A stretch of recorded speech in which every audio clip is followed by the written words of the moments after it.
Project 2025, the Conservative Leadership Mandate, is literally a 900-page document that details the plan for the first 180 days of a conservative presidency.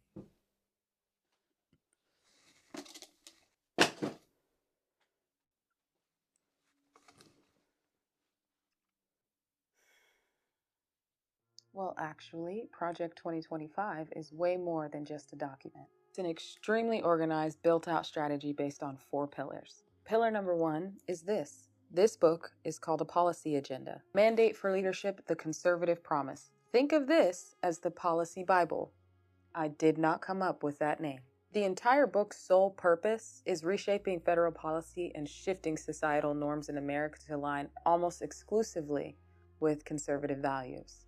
Pillar number 2 is a personnel database where conservative scholars, academics, and policy experts are being compiled. Think about this pillar like a conservative-only LinkedIn. The authors of this policy set a goal to have at least 20,000 recruits already built into the personnel database as a way to have a readily available pool of ideologically aligned people to pull from when it comes to filling all of the positions that they plan to create, fill, or vacate when taking the reins of the government. Again, these are their words, not mine. And they're doing this as a way to streamline the confirmation process.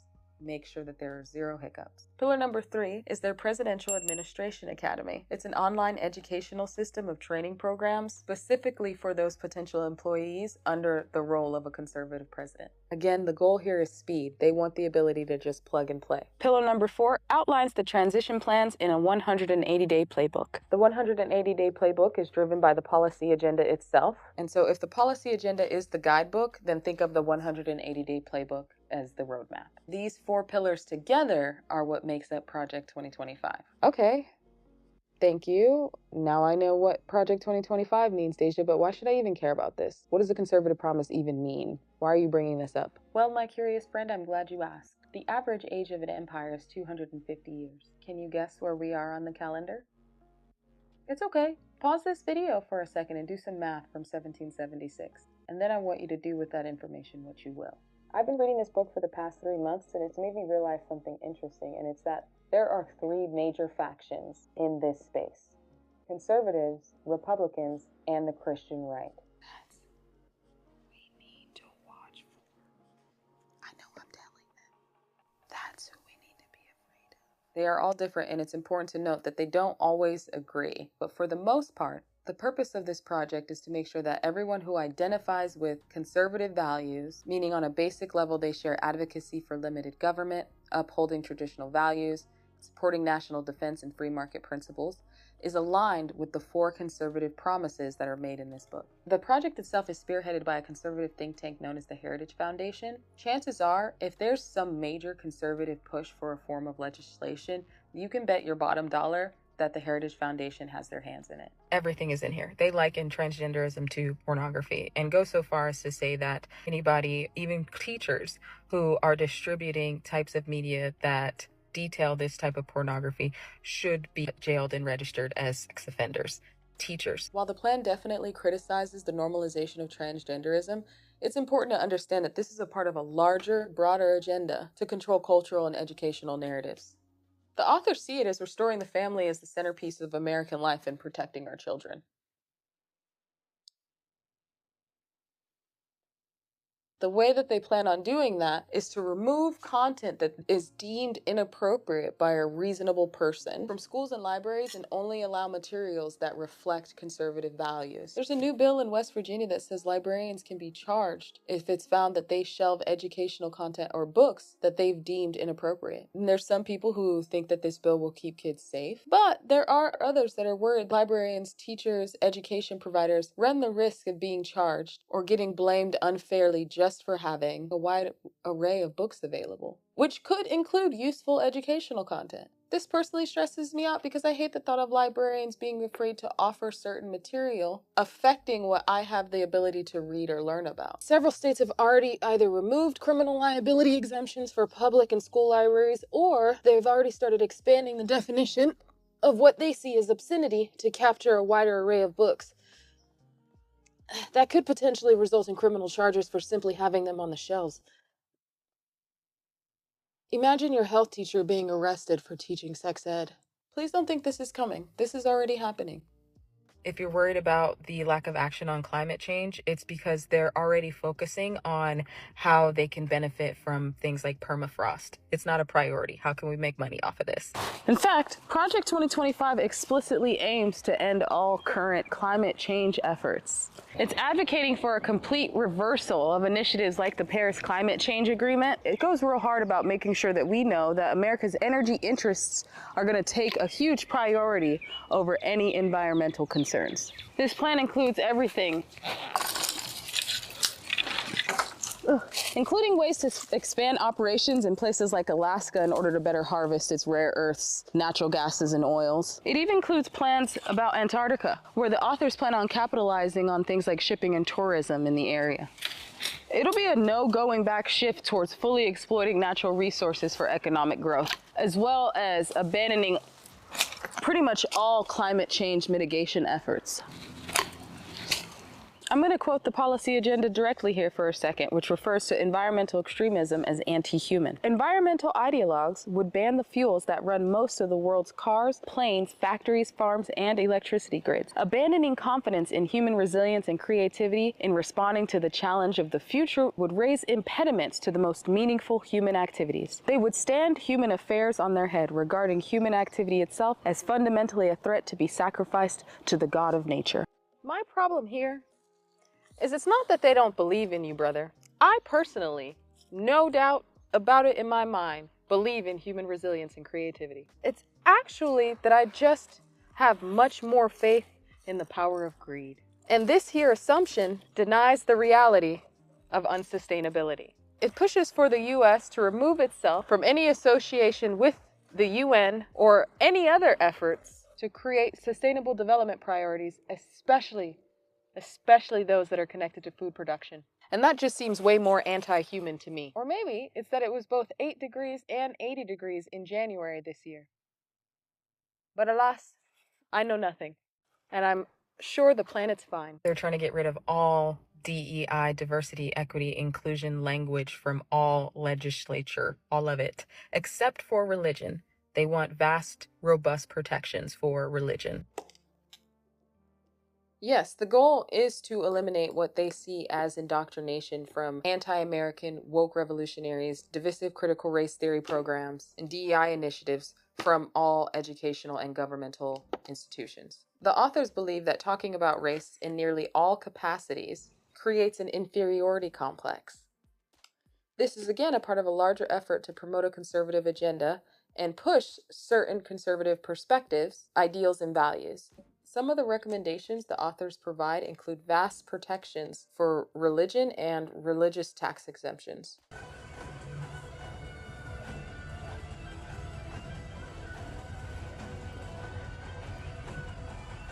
Question for you, class. In what timeline should we have pastors whose net worth is close to $1 billion? He made that airplane so cheap for me, I couldn't help but buy it. It calls for issuing executive orders banning the use of equity-focused language, basically throughout all instances of public office and private sectors. It also calls for Congress passing a law prohibiting the federal government from using taxpayer dollars to fund critical race theory training. This is already happening.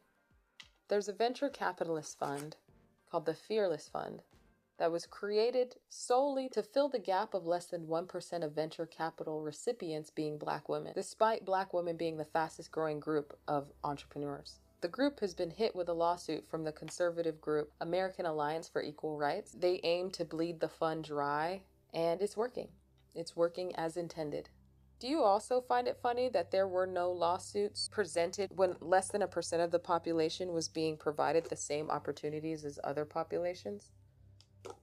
I find it funny, but not like in a ha-ha way. Like in a I don't really want to tell you what to think, but maybe think on that for a second kind of way. To me, this begs the question of how do inferiority complexes come into play, while simultaneously being torn down by parties who have a vested interest in demonstrating superiority? Most people just have to go up against their inner critic to get things done. We should be able to acknowledge that some Americans are playing bootstrapping on X Games mode. That's where you have entire establishments standing on your straps.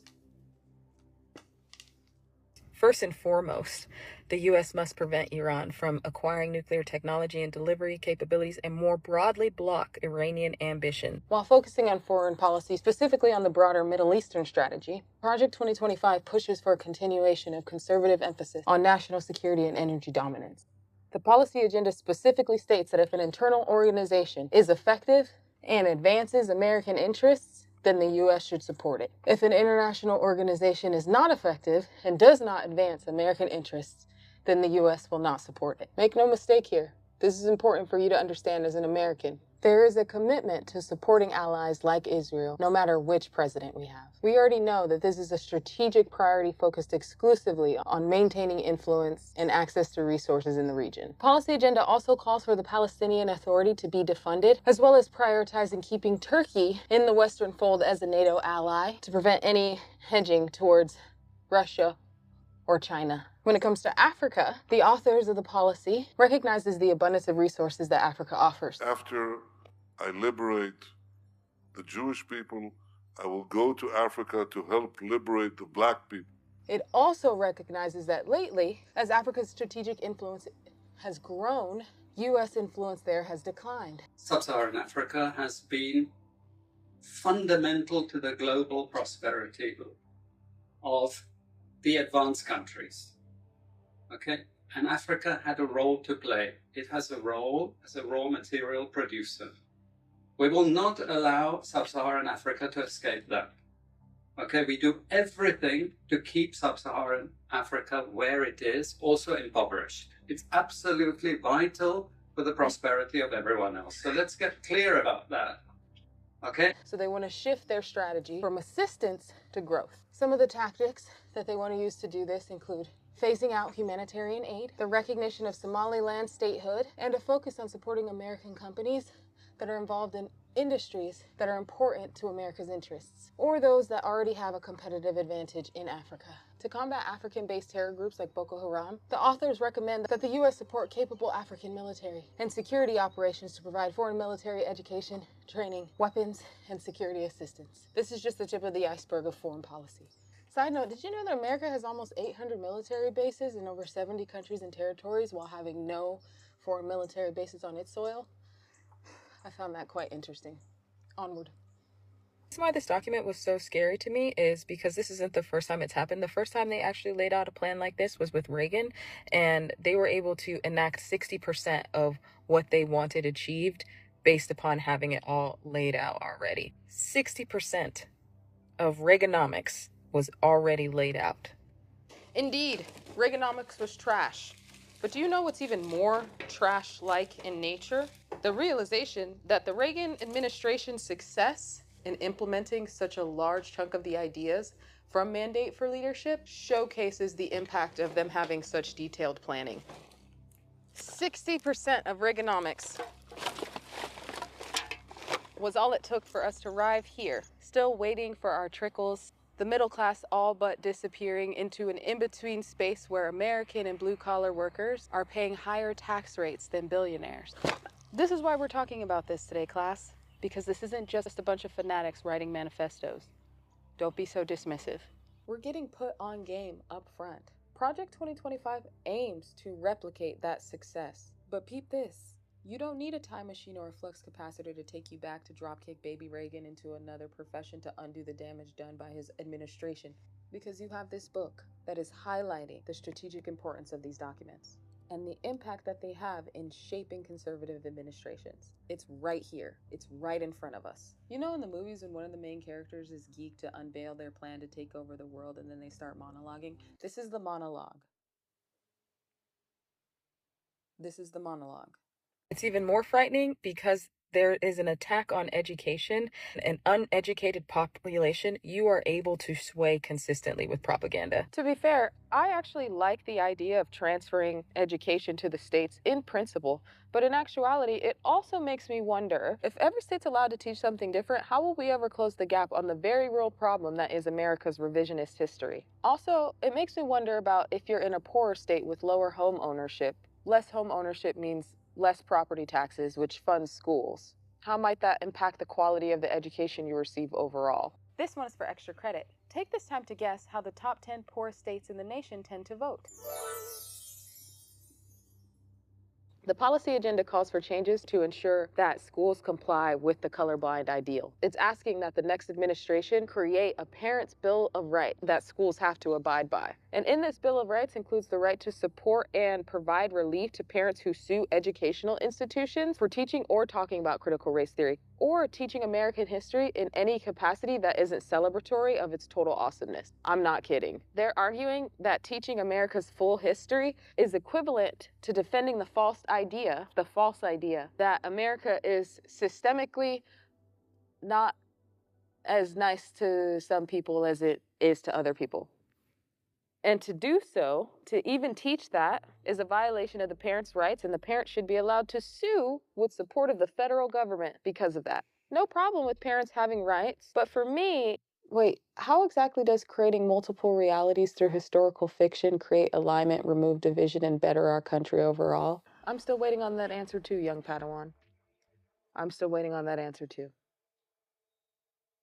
Oh, by the way, this too is also happening.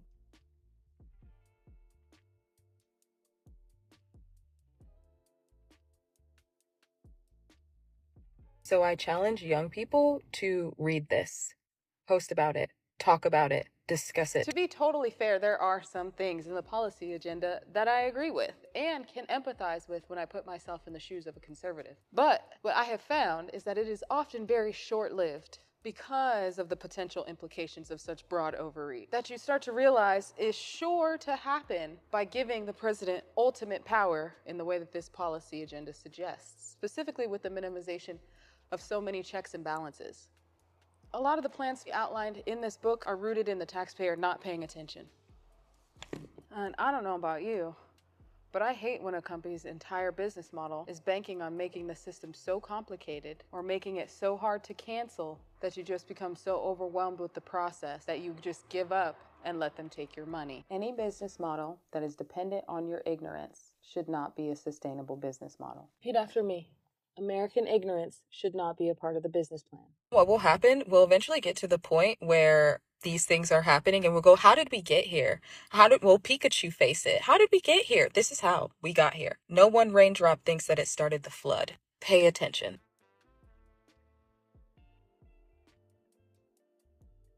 This part is called the call to action, but for you, my friend, we will call it how to feel less helpless, aka ACT. I'm not here to make you angry. As I said earlier, there are a few things in this policy agenda that I'm actually on board with. I'm not trying to stoke your rage. Why do you lay these troubles on an already troubled mind? I am no fearmonger. I want you to feel empowered. More specifically, I want you to join me in educating ourselves. But Deja, I don't feel empowered. I feel helpless. Ditto. Now, what are we going to do about it? Rot. No, that's not what we're going to do. There's people who have a vested interest in you rotting. Stop it. You're not as powerless as you think. Step 1. Make a new email specifically for your activism so you don't get overwhelmed. Step 2. Make a Reddit post or meetup group to meet people in your area who also want to feel less helpless. Doesn't have to be like-minded people. It's okay to challenge your views and learn. Don't be afraid to learn. Step 3. Register to vote. Step 4. Register to vote. Step 5. Register to vote. No. I'm serious. Pop quiz. Let's pretend you were an American citizen who wanted to fully exercise their voting rights in America. How many elections should you be voting in every few years? Did you guess at least 7? Because if you did, you were right. You should be voting in 7 or more elections to fully exercise your voting rights as an American citizen. If you don't have at least 7 elections under your belt, I'm sorry, baby. Now is not the time for rotting. 7? Where did you get 7 from? So you know the big ones, the federal elections. These are held every 2 to 4 years. Your presidential election held every 4 years. You vote for the president and the vice president, obvi. Then you have your congressional. Okay, I skipped poli-sci. What is Congress even made up of? I'm glad you asked, boo. The condensed version is Congress is made up of 2 parts, the House and the Senate. The House of Representatives is made up of members who are elected based on the population of 50 states. Each state is divided into districts, and each district elects one representative. The total number of representatives is 435. These guys serve 2 terms, with all seats up for election every 2 years. The House is responsible for bringing revenue bills, impeaching federal officials, and electing the president in the case of electoral college ties. Do you see why it might be important that the person representing your district has your best interests at heart? Next, we have the Senate. The Senate consists of 100 senators, meaning there's 2 senators per state. These guys serve 6-year terms, but they're staggered so that there are elections every 2 years. Their powers include the ability to ratify treaties, confirm presidential appointments, and conduct impeachment trials where they act as the jury. All bills must pass Congress before they go to the president to be signed into law. You also have your state elections. These are going to vary by state, but this is going to be your gubernatorial elections. I like that word, gubernatorial. But that's who you're electing for your government. Typically, this is every 4 years, but check your state. Then you have your state legislature elections. You have statewide offices like Secretary of State, the Attorney General. And then closing out state, you have the primaries, which are to figure out who is going to be running for President of the United States. Media will make it seem as if it's already a shoo-in or that it's set in stone, but it isn't until it is. Step 6, shop local. Local elections are going to have the most immediate impact on your day-to-day life. Get extremely interested in what is going on in your immediate space. That county clerk who's able to prove or deny your marriage license based off of their religious views? Electable. That sheriff whose officers seem to have a problem with keeping their body cams on? Electable. That judge who's more interested in policing teenage hair instead of serving the needs of the community? Electable.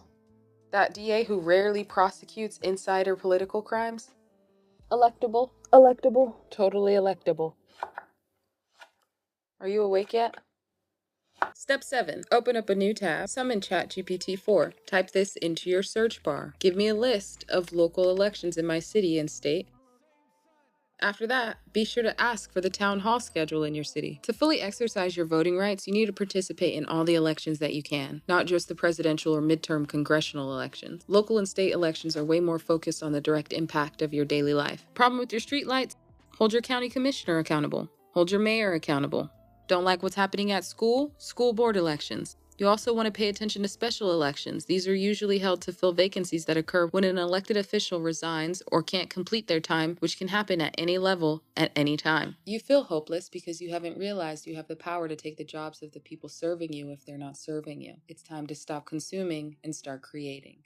Attend your town hall or city council meetings. Some cities even live stream their city council meetings, so even if you can't make it in the physical, you can still be present. Chances are, if your demographic is not showing up to these meetings, your interests are not being represented. Americans need a third place anyway, right? Why not make it a field trip? Once upon a time, I was a supervisor in a call center. And one of my favorite memories from working in that place was coordinating time off of the phones so that me and my team were able to go and vote together. And for some of them, it was the first time that they had ever used their voice. Hey, I'm going to pull the race card here for a second. I'm sorry. We were doing so good at keeping up with the colorblind ideal.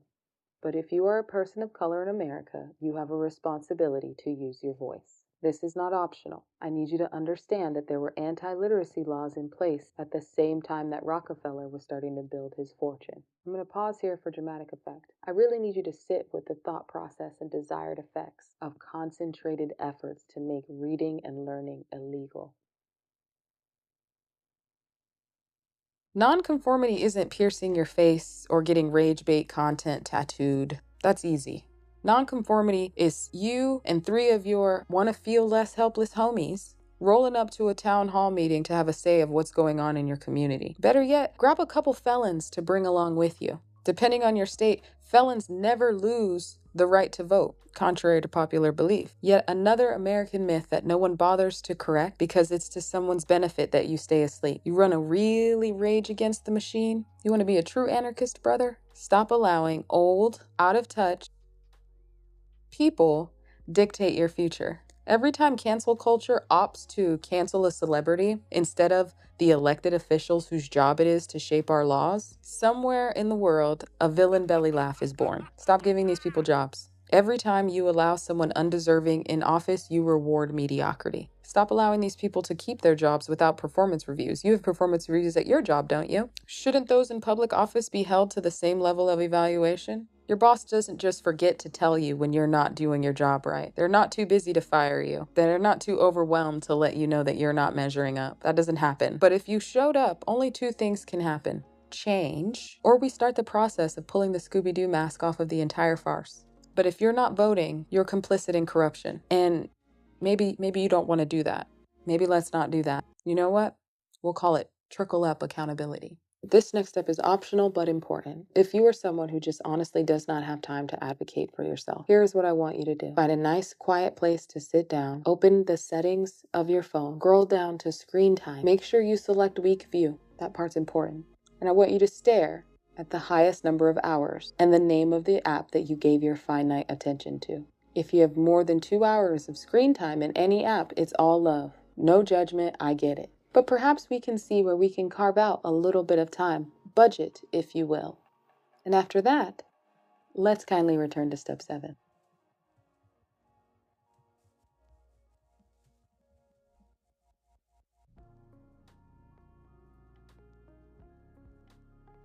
Alas, we have reached the end. For my longer attention span, homies, thank you for being here. Short form content is ruining your brain, and the revolution will not be bite-sized. I want to leave you this quote to mull over while you expeditiously follow me. To join me and catch upcoming videos of breakdowns of Project 2025, ways of increasing our media literacy, balancing politics with mindfulness, taking care of yourself, and more from my tragically optimistic heart to yours in my journey to overcoming capitalistic nihilism. From author and journalist Chris Hedges, who writes in Empire of Illusion. A society becomes totalitarian when its structure becomes flagrantly artificial, Orwell wrote. That is when its ruling class has lost its function, but succeeds in clinging to power by force or fraud. They have engaged in massive fraud. Force is all they have left. There are powerful entities, fearful of losing their influence and wealth, arrayed against us. They are waiting for a moment to strike, a national crisis that will allow them, in the name of national security and moral renewal, to take complete control. The tools are in place. These anti-democratic forces... Welcome to the end of democracy. We're here to overthrow it completely. We didn't get all the way there on January 6th. Which will seek to make an alliance with the radical Christian right. To get rid of it and replace it with this right here. That's right, because all glory